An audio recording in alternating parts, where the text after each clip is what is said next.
여러분 안녕하세요. 아리팍입니다. 오늘은 비트코인 경제학 시리즈 2화입니다. 제가 오늘 딱 한 문장으로 결론부터 말하면 이겁니다. 가치는 물건 안에 있는 게 아니라 사람 머릿속에 있다. 그리고 이 한 문장을 제대로 이해하면 경제학이 갑자기 말이 되기 시작합니다. 1화에서 우리가 뭐 했죠? 경제학을 숫자 놀이로 보면 헷갈린다고 했습니다. 경제학은 인간 행동을 보는 학문이라고 했죠. 실험실에서 물리학처럼 상수를 놓고 공식을 만드는 게 아니라 사람이 목표를 가지고 선택하는 그 과정, 그걸 봐야 한다. 오늘은 그 1화를 받쳐주는 기둥, 오스트리아 학파의 핵심 전제인 주관적 가치, 그리고 현대 경제학의 기초 도구인 한계 분석을 다룹니다. 이거 두 개가 들어가면 왜 물이 다이아몬드보다 싼지, 왜 철이 금보다 훨씬 중요한데도 가격은 훨씬 싼지, 왜 가격은 가치라고 믿으면 거래가 설명이 안 되는지, 이런 것들을 한번 풀어봅시다. 먼저 용어부터 깔끔하게 정리할게요. 오스트리아파의 원적격인 칼 맹거가 정리한 정의가 있습니다. 재화라는 것은 그냥 물건이 아닙니다. 이게 재화가 되려면 조건이 있어요. 인간의 욕구와 필요가 존재해야 하고, 그 물건의 성질이 그 욕구를 충족시킬 수 있어야 하고, 사람의 그 연결고리, 원인과 결과를 알고 있어야 하고, 그리고 그 물건을 통제, 획득해서 실제로 쓰는 게 가능해야 합니다. 예를 들어 볼게요. 사막 한가운데서의 물은 재화, 그러니까 좋은 것 맞죠? 근데 바닷물은 내가 담수화 방법을 몰라서 마실 수 없으면 그 순간에는 재화가 아닐 수 있어요. 욕구는 있는데 충족이 안 되니까 여기서 등장하는 단어가 유틸리티라고 하는 효용입니다. 효용은 그 물건이 나의 욕구를 충족시키는 능력이에요. 그리고 여기서 한 단계 더 들어가면 경제재, 이코노믹 굿 이라는 게 나옵니다. 경제재는 수요가 공급보다 큰 재화를 말하고요. 비경제재는 공급이 수요보다 큰 재화입니다. 공기를 생각해 보세요. 공기 엄청 중요하죠. 근데 대부분의 상황에서 공기는 너무 풍부해서 돈 주고 안 사잖아요. 그래서 공기는 재화일 수는 있어도 일반적으로 비경제재인 경우가 많습니다. 물도 마찬가지예요. 집 앞에 깨끗한 물이 콸콸 흐르는 곳이면 물이 귀하지 않죠. 근데 사막이나 재난 상황이면 그 순간 물은 세상에서 제일 귀한 경제재가 됩니다. 경제는 희소성 때문에 시작된다로 정리할 수 있을 것 같아요. 자, 그럼 희소성이란 뭐냐? 원하는 게 공급보다 많다. 그래서 우리는 선택을 강요받습니다. 그리고 경제학에서 말하는 경제한다, 이코노마이즈는 절약하라는 도덕 교과서 말이 아니라 진짜 의미는 이거예요. 제한된 자원으로 더 중요한 욕구부터 우선순위를 매기고 최대 만족을 얻기 위해 선택을 최적화하는 행동, 그게 경제학입니다. 근데 여기서 중요한 통찰이 하나 있어요. 희소성은 영원히 사라지지 않습니다. 왜냐하면 원하는 건 공짜인데 만드는 건 비싸거든요. 페라리 갖고 싶죠? 그거 원하는 것 자체는 빵원이에요. 그냥 생각만 하면 됩니다. 근데 페라리를 만드는 건 엔지니어, 소재, 공장, 공급망 엄청난 비용이 들어갑니다. 그러니까 인류가 아무리 발전해도 원하는 속도가 생산하는 속도보다 더 빠릅니다. 그래서 우리는 항상 부족하고 항상 선택하고 항상 비교합니다. 그리고 그 비교 행위가 바로 가치평가입니다. 여기서 오늘 핵심 주관적 가치가 등장합니다. 자, 가치는 뭐냐? 내가 어떤 물건에서 얻는 만족에 대한, 또는 얻을 거라고 기대하는 만족에 대한 주관적 판단입니다. 중요한 말이 있어요. 가치는 물건 안에 내장된 속성이 아닙니다. 물리적이고 화학적인 성질이 아니에요. 심리적인, 정신적인 성질에 가깝습니다. 이걸 제일 잘 보여주는 예시가 뭐냐면 바로 석유입니다. 예전에는 석유가 땅에서 솟아나면요, 사람들이 좋아했을까요? 아니죠. 18세기에서 19세기 초엔 석유가 거의 골칫덩어리였어요. 농사를 짓고 집 짓고 해야 되는데 검은 끈적끈적한 게 땅을 망치니까 오히려 치우는 비용이 들었습니다. 즉 사람들의 평가에서 석유는 가치가 마이너스였던 거예요. 근데 엔진이 나오고 석유가 에너지로 쓰이기 시작하니까 그 순간 석유는 세상을 움직이는 연료가 됩니다. 갑자기 가치가 플러스로 폭발하죠. 여기서 핵심은 뭐냐면 석유라는 물질 자체가 바뀐 게 아니라는 겁니다. 석유 분자 구조가 갑자기 착해진 게 아니에요. 인간의 필요와 기술과 지식이 바뀌면서 석유가 욕구를 충족시키는 방식이 바뀐 것 뿐입니다. 그리고 2020년에 또 한 번 재밌는 일이 있었죠. 코로나 시기였을 겁니다. 수요가 확 꺼지고 저장 공간이 부족해지면서 일부 시점에 석유 선물이 마이너스 가격을 찍었습니다. 이게 무슨 뜻이에요? 석유를 가져가면 돈을 줄 테니 제발 가져가라, 이런 상황이 온 거죠. 또 가치가 일시적으로 마이너스가 된 겁니다. 결론은 가치는 물건에 붙어있는 라벨이 아니라 인간이 그때그때 붙이는 판단표입니다.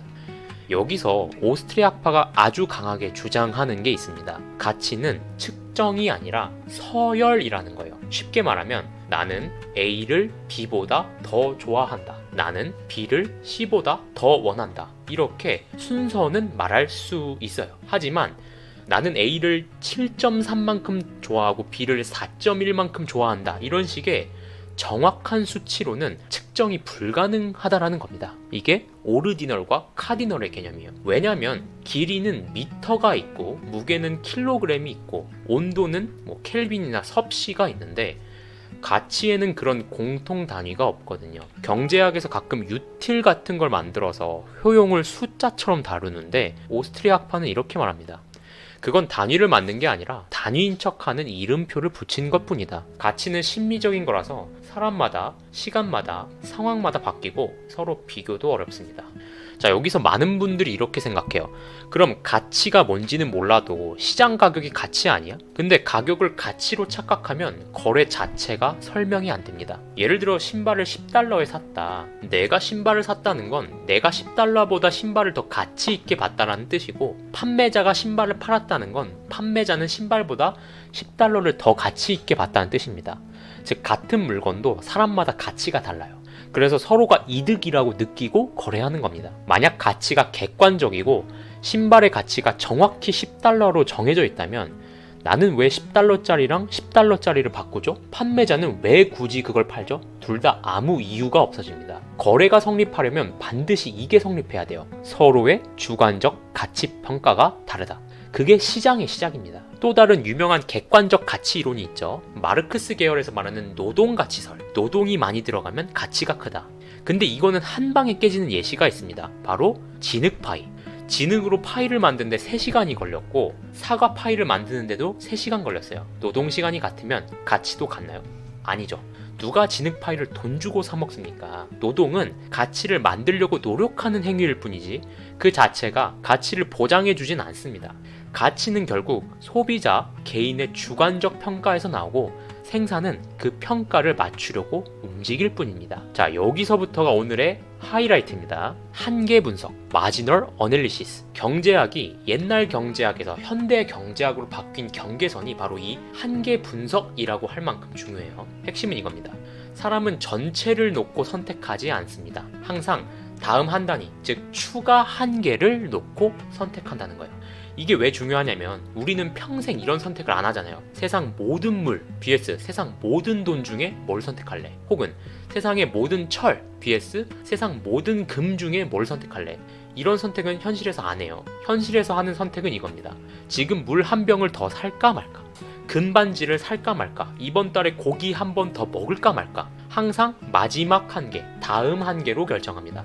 그래서 등장하는 개념이 한계 효용, 마지널 유틸리티이고 여기서 유명한 법칙이 하나 나옵니다. 한계 효용 체감의 법칙. 어떤 재화를 더 많이 가질수록 추가 한계가 주는 만족이 줄어든다. 가장 쉬운 예시가 밥입니다. 만약 여러분이 3일 굶었다고 쳐요. 그때 첫 끼 한 그릇의 가치는 진짜 생존이죠. 생명입니다. 두 번째 끼 엄청 소중해요. 세 번째, 네 번째 점점 안정이 됩니다.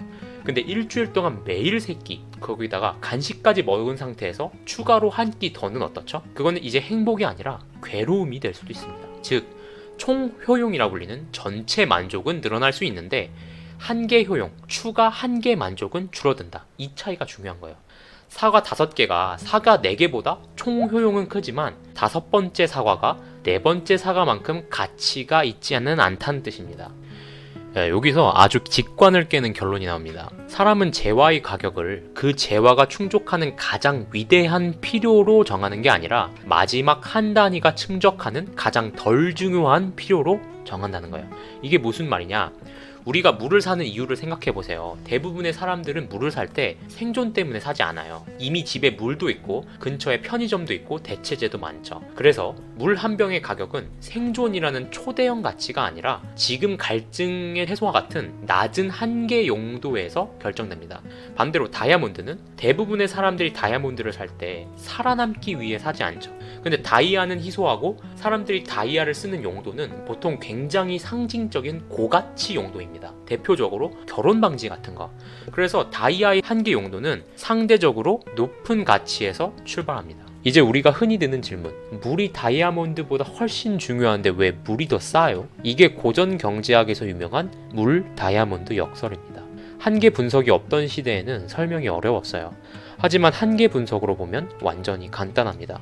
물은 대체로 풍부해서 이미 중요한 욕구는 충족된 상태에서 추가 한 단위가 충족하는 건 낮은 욕구다. 다이아는 희소해서 추가 한 단위가 충족하는 게 높은 욕구다. 그러니까 가격은 전체 중요도가 아니라 추가 한 개의 중요도, 즉 한계 효용으로 결정됩니다. 철과 금도 똑같아요. 철은 싸고 금은 비쌉니다. 왜?